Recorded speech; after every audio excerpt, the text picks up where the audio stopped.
Hello बच्चों, let's see this question. So the question says, which of the following is a redox reaction?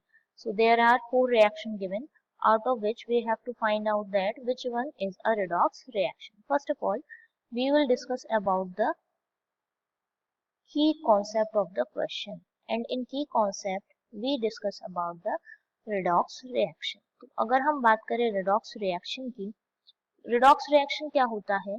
जिसमें आपका oxidation और reduction दोनों हो, उन रिएक्शंस को कहा जाता है आपका रिडॉक्स रिएक्शंस। ठीक है, जिसमें RED आपका रिप्रेजेंट करता है किसको, रिडक्शन को, और जो लास्ट में आपका OX है इट रिप्रेजेंट ऑक्सीडेशन। राइट, अब रिडक्शन और ऑक्सीडेशन हम किस सेंस में यहाँ चेक करेंगे, तो यहाँ हम देखेंगे रिडक्शन का मतलब होगा डिक्रीज इन ऑक्सीडेशन नंबर,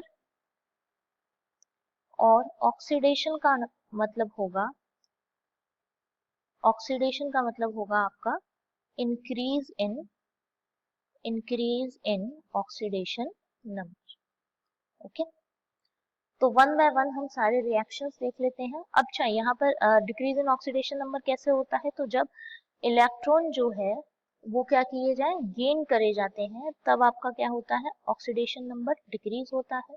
और जब इलेक्ट्रॉन लूज किए जाए तो आपकी ऑक्सीडेशन नंबर क्या होती है, इंक्रीज होती है। राइट, तो अब रिएक्शंस देख लेते हैं हम। फर्स्ट रिएक्शन है हमारी 2CrO4 -2 plus 2H positive, it form Cr2O7 -2 plus H2।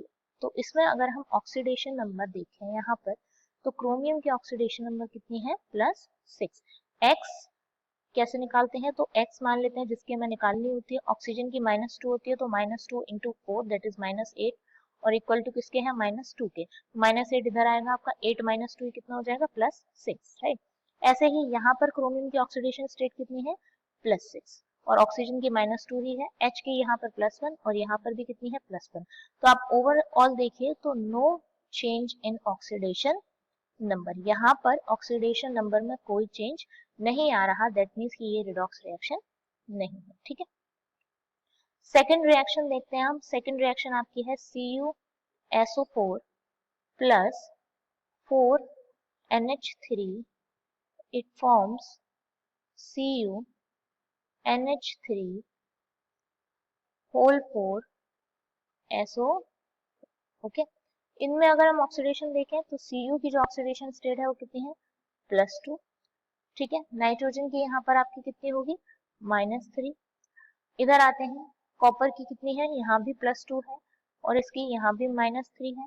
तो इस तरीके से अगर आप देखेंगे तो ओवरऑल जो ऑक्सीडेशन स्टेट है यहाँ पर भी चेंज नहीं हो रही है, नो चेंज, और इसलिए ये भी रिडॉक्स रिएक्शन नहीं होगी।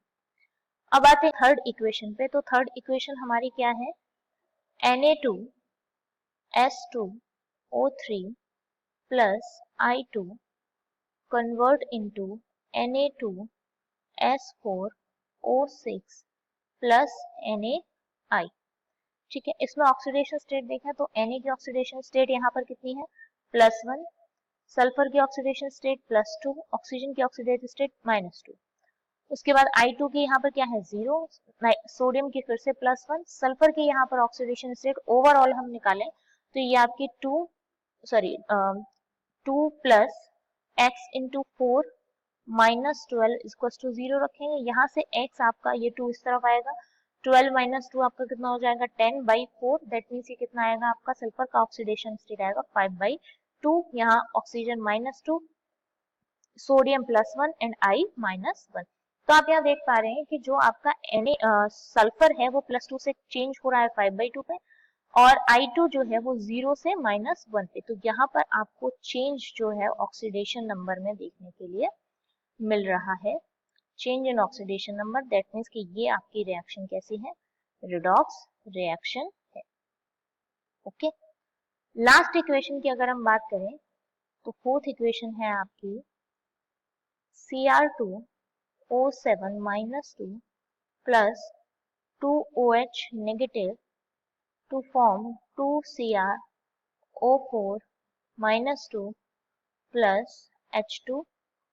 ठीक है, अब क्या इसमें क्रोमियम की चेक करते हैं हम, तो यहाँ पर क्रोमियम की कितनी आएगी +6, यहाँ क्रोमियम की कितनी होगी, यहाँ भी +6। तो ओवरऑल कोई चेंज यहाँ पर नहीं है, तो no change, that's why this is also not a redox reaction. So the most appropriate answer of this question is option number C. I hope you understand this question. Best of luck.